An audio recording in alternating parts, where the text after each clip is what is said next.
Švelnus vėjelis, šnabždės man tavo vardą, paslapčia. Žinok, tai mano mintis ilgesingos, jomis atskrėsiu pas tave. Tu ne miražas ir ne vizija, tu mūsų skaitmeninė televizija. Baltikum skaitmeninė, pramogos visai šeimai. Laidą Reidas pristato Nemelio taupomoji kasa, patikimas jūsų verslo kreditavimas.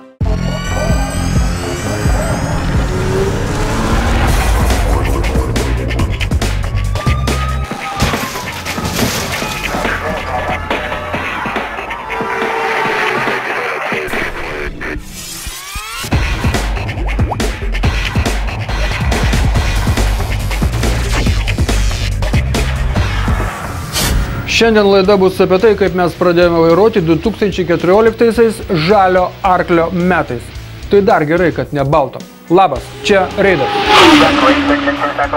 Na ką, mėly Reido žiūrovai, 2014 metus mes pradedame iš naujo kelio, Priekulės aplinkelio. Čia pirma istorija, nutikusi sausio 1 dieną. Taigi nauji metai, nauja laida, naujas kelias. Kelias tai čia Priekulės aplinkeliu vadinamas. Praėjusių metų gruodį atidarytas ir jau įmantrių istorijų ar pavairavimų čia netrūksta. Sausio 2 dieną čia bandydamas apsisukti sankryžoje nuvažiavo į griovį ir užstrigo automobilis Mitsubishi Pajero Sport. Vairuotojas dingęs. Keistas toks, sakytume, vairuotojas. Duris užrakino, o langą paliko pravirą. Negalėjo atsistebėti pro šalį važiavusio sunkvežimio vairuotojas. Gal biški pakalios iš po vakar. Iš po vakar mes visi pakalė. Neišgaravęs gal. Ir nepasuko. Kai atvažiuos policija, bus nustatyta, kad automobilis priklauso 1958 metais gimusiam Klaipėdiškiui, kuris išvakarėse automobilį paskolino sūnui. Sūnus dabar turės atsakyti į daug klausimų ir policijai, ir tėvui, nes nepradėsime mes čia ardyti naujo kelio kranto savo griozdų ratais. Nepradėsime. Vieno vakarinio transporto piko metu policija gavo pranešimą, kad mokyklos gatve važiuoja itin girtas automobilio Volvo vairuotojas. Kitas pranešimas atskriejo iš Šilutės plento, kad to paties Volvo ekipažas sukėlė avariją ir tarp incidento dalyvių kilo muštynės. Avarija smulki, aistros didelės ir girtos. Prikiavosi, tipo juostą liną išbraukė. Ir pabraukė truputį, taip? Išėjo, pažiūrėjau, kas ten yra, jie gatavi vyriukai. Tai keliese buvo? Dviese. Bet mums antras nereikalingas, mums reikalingas vairuotojas yra. Vairavo Olegas, kaip supratau. Kaip supratau, aš jį radau. Automobilį Mazda 5 kepštelėjusio Volvo vairuotojas buvo girtas ir bandė suklaidinti pareigūnus, teigdamas, kad jis čia ne prie ko. Jis ėjo pro šalį, kai staiga pamatė savo automobilį. Gerbiamas Olegai, laba diena! Laba diena. Juokinga? Olegai, kur važiavot? Niekur nevažiavau. Niekur nevažiavot? Ėjot pėsčiom? Nuo mokyklos gatvės? Su automobiliu Volvo? Ne, nu čia kažkur tai jūs čia durą stumdo. Durą stumdau aš. Atsiprašau, aišku. Olegai, dar... Aš norit man pasakyti. Aš noriu paklausti, ar jums nauji metai tęsiasi, ar čia nuo kalėdų lūpat? Ne, čia aš nauji metai tęsiasi, nu aš niekur nevažiavau. Kaip sakot? Aš nauji metai tęsiasi, nu aš niekur nevažiavau. Už vairą aš nesidėjau. Olegai, mes tikime, kad dabar šį siužetą žiūri blaivus, o tada paklausyk savo pezalų. Paklausyk, ką tu kalbėjai. Ar čia vairuotojo pažymėjimas? Asmens dokumentas. Man vairuotojo pažymėjimas reikalinga. Nėra. Kaip tai nėra, vo? Prašau, žiūrėk, kuris yra. Nėra čia. Nu, ištrauk čia. Be rankų. У меня взял карточку. Хорошо. Be rankų, sakau. Demon ir pučiam, prašom. Не души. Да, я сам. Не надо, я тебе ничего не дам. Я подержу и ты давай дуй. Пока скажу, хватит. To šventė savo kvapą keliuose palieka konkretų. Kai jau pradeda žmonės lupti gruodžio vidury, tai baigia po 3 karalių. Aišku, jeigu baigia. Šie laidoje dar bus girtų avarijų ir ne šiaip avarijų, o tragedijų. Štai kad ir kitas siužetas iš Skuodo rajono.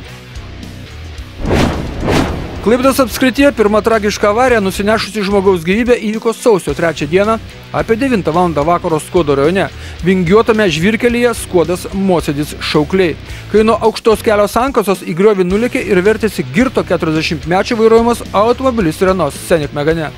Įvykio vietą suskubę policijos pareigūnai iš vairuotojo vietos ištraukė girtą vyriškį, kuriam vėliau bus nustatytas vidutinis girtumas – 1,92 promilės alkoholio.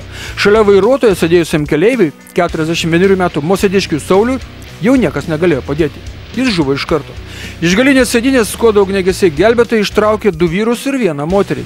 Vairuotojas ir 1 keleivis gydomų ligoninėje, o mergina ir dar 1 vyriškis paleisti gydytis namo. Visi buvo neblaivūs. Avarijos vietoje mėtėsi alkoholio butelį. Beje, mašina patyrė avariją toje vietoje, kur jau anksčiau yra žuvę žmonės. Apie ką byloja čia įkaltas kryžius. Posūkis, miškas, žvyras, aukštas skardis, tamsa ir alkoholis. Štai jums pirmosios mirties Klaipėdos apskrityje receptas. Įvykį tyrė Skuodo rajono policijos komisariato pareigūnai. Deja, ir kitas siužetas bus girtas. Šeštadienį apie pietų Šilutės plente į prie žiedinės sankryžos stovinčių automobilių būrį įsirėžė piliečio Felikso vairuojama Opel Vectra. Feliksas su Vectra trenkėsi į Ford Mondeo, tas savo ruožtų atsirėmė į Ford Focusą. Kokios problemos, Feliksai? Kame reikalas? Ir dabar švaks būsit? Nu švaks. Švaksa, ne? O dabar žinot, kiek reikalų pas jūs bus? 3 žmonės išvežti į ligoninę. Kom vardu esat? Kaip? Feliksas. Feliksas? Kiek po čia metų? 55. 55 Feliksai. Reikalų bus dabar, Feliksai. Feliksas net nesuskaičiavo, kad į ligoninę buvo išvežtas ne tik 5-metis berniukas su mama iš Mondeo, bet ir Mondeo vairuotojo mama. Čia sužeisti žmonės. Šitą vairaut jūs. Tai jūsų vaikas sužeistas, taip? Ne, mano šeimos draugai. Ai, šeimos draugai. Kiek metų? 5, man atrodo. 5, berniukui? Jo. Berniukui. Stovėjot, aišku, taip? Jo, stovėjom. Stovėjot ir gauti galą? Gauti galą. Pats su šito lapu važinėjai? Neatbulas važiavai? Sargiai, nepakliūkit po mašiną. Jeigu pastebėjote, tai interviu metu Feliksas nelabai tvirtai kalbėjo. O kodėl? Į šį klausimą turėjo atsakyti alkoholio matuoklis. 197. Vakar Skuodo rajone, kur vairuotojas užmušė keleivį, ne, aš jums papasakosiu, lygiai tiek pat įpūtė, 197. Lygiai taip pat. Na štai, vidutinis girtumo laipsnis. Ir tai dar ne viskas. Pasirodo, kad Feliksas vairuotojo pažymėjimą yra pragėręs dar 2006 metais Naujojoje Akmenėje. Ir ką? 6 metus važinėjo be vairuotojo pažymėjimo? Ne, sako, kad nevažinėjo. Tik šiandien, važinėjo ir prisavažinėjo iki bylos, iki tyrimo, kuris pradėtas Klaipėdos kelių policijos biure. Žinias iš artimoje užsienio pradeda juodos spalvos visureigis. Žiūrėkite, jie ten nagli, kaip ir čia Klaipėdoje. Negana to dar ir nuvažiavo. Čia toks stilius. Už šio automobilio vairo ne blondinė, o pagyvenusi rudė. Tai, kad pagyvenusi, tai taip ir pavairavo. Diena, matomumas geras. Kur reikia žiūrėti, kad nematyti kitų mašinų, tai neaišku. Pastatei automobilį, užtrauk rankinį stabdį. Nežiūrėk, kaip gali atsitikti. Tai dar gerai, kad žmogelis spėjo sureaguoti ir atšoko nuo griozdiško mašinos užpakalio. O tam įžuliam sportininkui taip ir reikia. Ko jis priešingą pusę važiuoja, kirtęs dvigubas ištisinės linijos, ką jis, gudresnis ar lygesnis? Kita vertus, kodėl turi kentėti nekaltas vairuotojas, ką? Dabar pamatysite sveikų protų nesuvokiamą kaktomušą. Gal savižudis, o gal ir ne. Panašią istoriją išvysite antroje laidos dalyje apie vos ne kaktomušą prie Kryžkalnio. O dabar, žiūrėk žmogau, kaip tu rikiuojas, kaip tu gali šitaip važiuoti, kaipgi tu keiti tą važiavimo kryptį, ką? Dar vienas sveikų protų nesuvokiama kaktomuša. Ir tai dar ne viskas. Kazokas deda atbulas ir pabėga iš įvykio vietos. Lyg numerių niekas nematytų, lyg registratoriais rusai masiškai nebūtų apsiginklavę. O tai bus visiems, kurie sumanys sukti kairėn iš pirmosiosios, o ne iš kairės kraštinės padėties. Skaudžiai pilta. Tiesa? Kartais automobilius sumėto dėl nepaaiškinamų priežasčių ir tiesus kelio ruožas, ir atrodo to žvyro kelkraštyje neturėtų būti, tačiau vis tiek į atitvarus pilta nevaikiškai. Na, reikia jų kažkada išvažiuoti iš šalutinio kelio, o pagrindinėme kelyje džentelmenų būna mažai. Nesustos, neišleis, geriau įvažiuos. Ir rubrikos pabaigoje istorija apie tai, kad saugokis vilkiko. Vilkiko saugokis, sakau, jam tai kas, gausi galą, nieko nepajus ir nuvažiuos, o tu ir liksi sudaužytą nosimi, jeigu ne, baisiau. Dabar tradicinė reklaminė pertraukėlė, o po jos toliau laidoje matysite. Per mamos sukeltą avariją sužeista 10-metė mergaitė, keleivinio autobuso pabaidyta Toyota nuskrido į priešingą eismo pusę. Per lietų kai kurie keliai turi savybę pasibaigti ir sausio mėnesį dviratininkai nebestebina. Juk kokia žiema, toks ir eismas. Visą tai ir dar daugiau jau po reklamos. Jie autostradoj priešingai mus.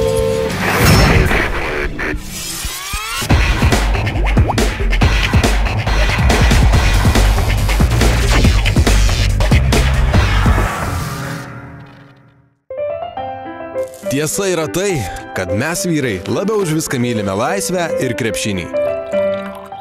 Moterys, jų aš iki šiol nesuprantu. Bet vieną žinau tiksliai, be jų gyventi mes negalime. Kaip ir be tų akimirkų, kai jų nėra. Užsisakyk Baltikum skaitmeninę tik už pusę kainos. Ir žiūrėk tai, kas tau svarbiausia. Skaitmeninės TV įrangą pasiūlysime tik už 1 litą. Baltikum skaitmeninė. Pramogos tikriems vyrams. Aš jau pasirinkau. O tu?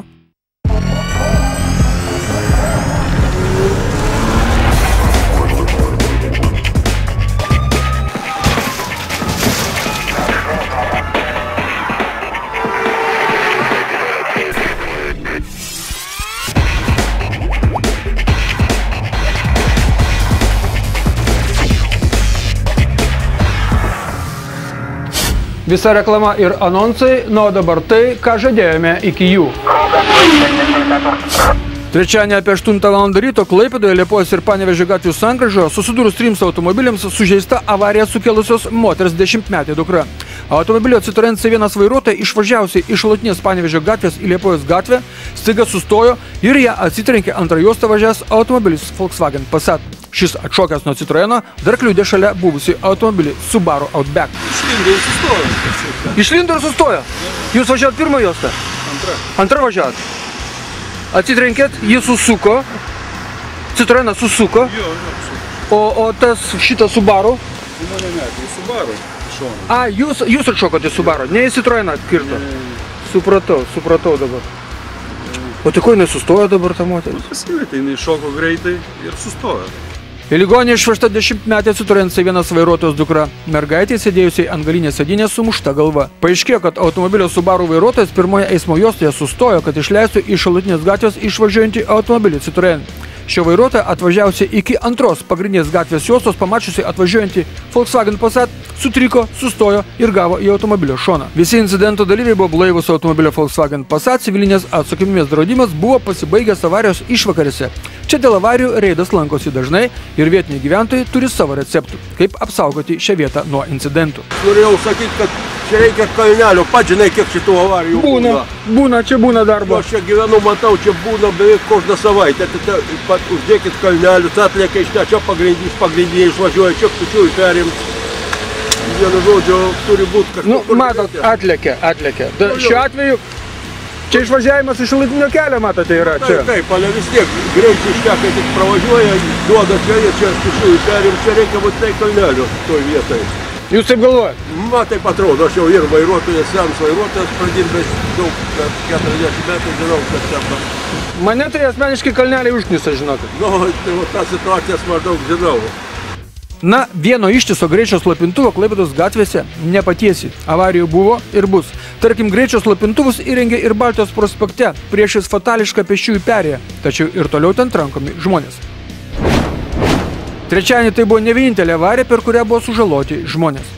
Klaipėdoje apie 16 val. Šiaurės prospekte, netoli rytinės avarijos vietos, susidūrus automobiliams Toyota Corolla ir Peugeot 407, sužeista Toyotos keleivė. Moteris su savo galva išmušė keleivio pusės durelių stiklą.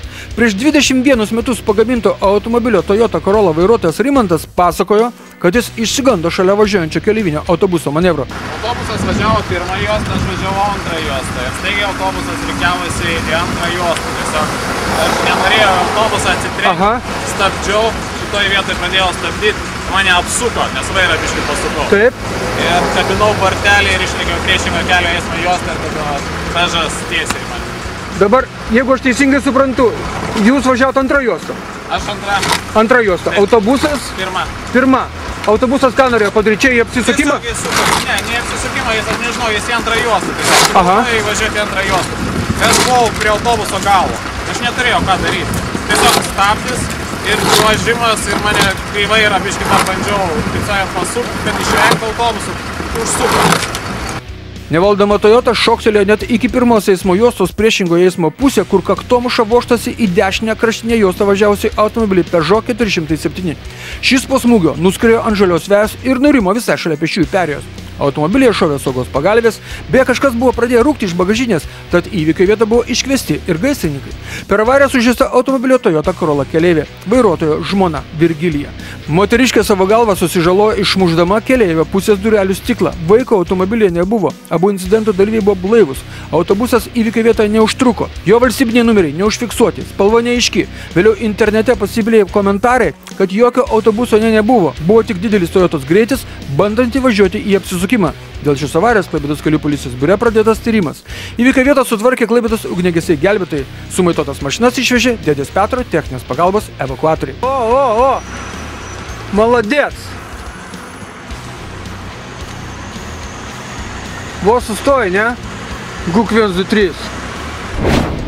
Kai lyja nieko nesimato, bet juk reikia kažkaip galvoti, kad kelias kažkada gali ir baigtis, arba jeigu nesibaigti, tai bent kažkur nusukti.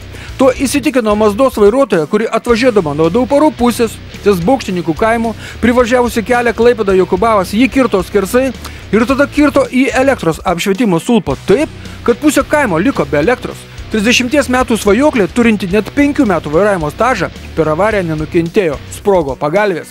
Ji prisipažino, kad šio keliu važiavo tik 3 kartą, o ženklų nepastebėjusi per savo svajas, kurias sustiprino lietus.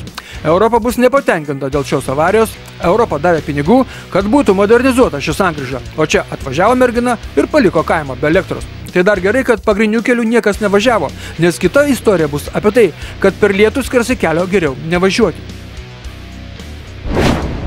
Ta patį trečiadienį, apie 8:30 vakaro, Klaipėdoje per avariją sunkiai sužalotas dviratininkas. Tokia menka žiema, kad net nebestebina, jog sausio mėnesį pilnos gatvės dviratininkų. Klaipėdoje Šilutės plente visureigio Lexus vairuotojas, užsienietis, išvažiuodamas iš apsisukimo vietos, partrenkė skersai per kelią bandžiusi pravažiuoti dviratininką. Šioje vietoje nėra pėsčiųjų perėjos, ji kiek toliau. Pasak liudininkų, dviratininkas romiai stovėjo automobilių stovėjimo aikštelėje, tik staiga šovus kažkokiai išganingai minčiai, sėdo ant savo aparato ir pabandė pervažiuoti skersai gatvę. Tuo metu Klaipėdoje smarkiai lijo, nors dviratis apginkluotas žibintais ir šviečiančiamis detalėmis, jo valdžiusio asmens veiksmai buvo labai netikėti. Ligoninė 36 metų Dariui diagnozuota politrauma. Taip pat medikai praneša ir apie dviratį vairavusio asmens girtumą. Visureigiai vairavęs Johansenas buvo blaivus. Toks buvo trečiadienis Klaipėdoje. Per 3 avarijas sužeisti 3 žmonės. O dabar filmuoja reido reporteriai ir jie pradeda savo darbus sausio 1 dieną, kai prie Jakų žiedinės sankryžos užsiplėskė senas Renault S-Pace'as. Jokie gesintuvai nepadėjo. Tiesiog miltų buvusių juose neužteko, kad sutramdytų tokią liepsną. Su tokiais gaisrais gali kovoti tik ugniagesiai gelbėtojai. Automobiliu į ligoninę aplankyti žmonos vyko vyriškis, o automobilio ėmė ir neliko. Pravažiuojant pro šalį netrukus pamatysite, kad ten, kur buvo variklis, liko tik rūkstanti skylė. Antra istorija atsitikusi taip pat sausio 1 dieną, tai tiesiog laikyt. Jūs netrukus pažinsite Lietuvą, šią Lietuvos dalį. Matote degalinėje dešinėje pusėje, o kairėje degalinę matote? Teisingai, čia Kryžkalnis, magistralė.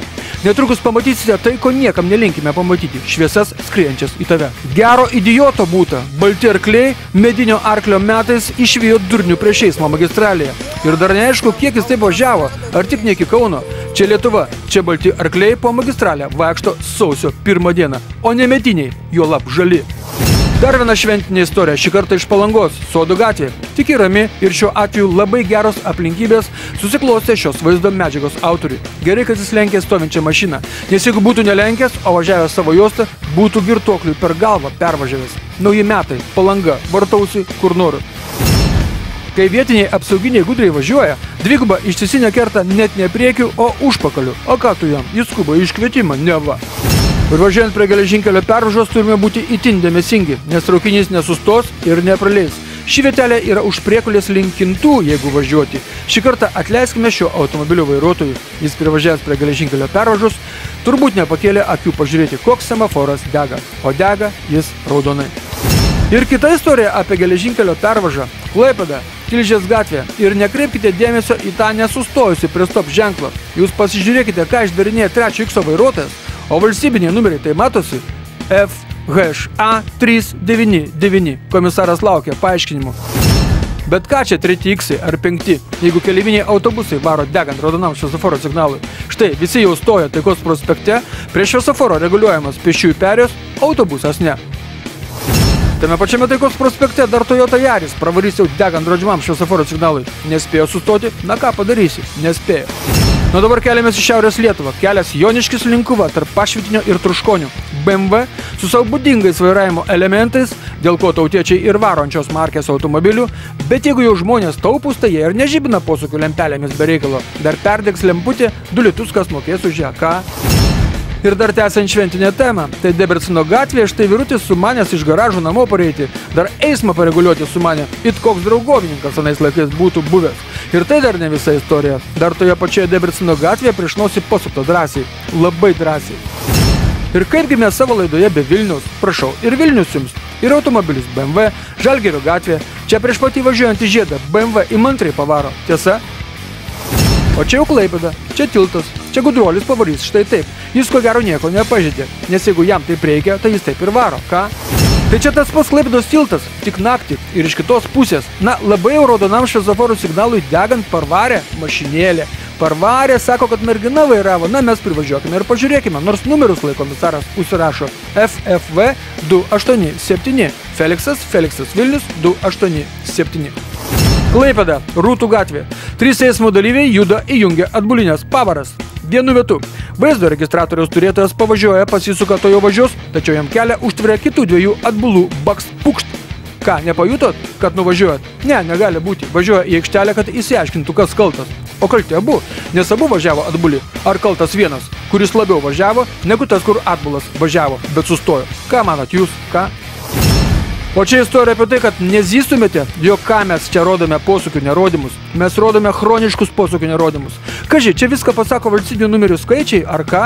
Ar kaip čia suprasti? Gal šiuose Toyota modeliuose nėra svirtės? Pamatysite, kad tas svirtis yra. Tas bus vėliau, o dabar žiūrėkime, kad mūsų neprispaustų. Gal ir gerai, kad už šios nusižengimus pakėlė baudas. Lupti po 100 litų už kiekvieną neparodymą. Tai kitą kartą žinos, ką reiškia tingėti pirštą pajudinti. O juk svirtis tai yra ties posūkių į Mogiliovo gatvę posūkių žibintai tai sužibo. Čia adrenalino kelnėse apturės ir lenkiantysis į kalną ir tas, kur leidžiasi nuo jo. Kelias už rimkų. Čia nelenkti prieš kalną prašo sveikas protas. O sveikas protas yra visada geriau už ištisinės linijas ar kelio ženklus. Ir vis tiek, iš galvos neiškrenta tas kryžkalnio pavairavimas. Jeigu taip vairuosime ir šiais metais, tai tada atleiskite, reidas buvo ir bus. Viso gero. Pasimatome kitą antradienį 15 minučių po 8 valandos vakaro Baltikum televizijos eteryje. Daug kas gali keistis, tik ne reido laikas ir vieta. Būkite aplankyti ir pabučiuoti.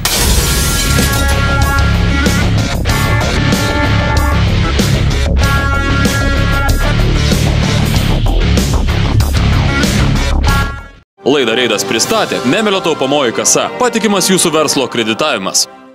Į ankstų rytą švelnus vėjelis, šnabždės man tavo vardą, paslapčia. Žinok, tai mano mintis ilgesingos, jomis atskriesiu pas tave. Tu ne miražas ir ne vizija, tu mūsų skaitmeninė televizija. Baltikum skaitmeninė, pramogos visai šeimai.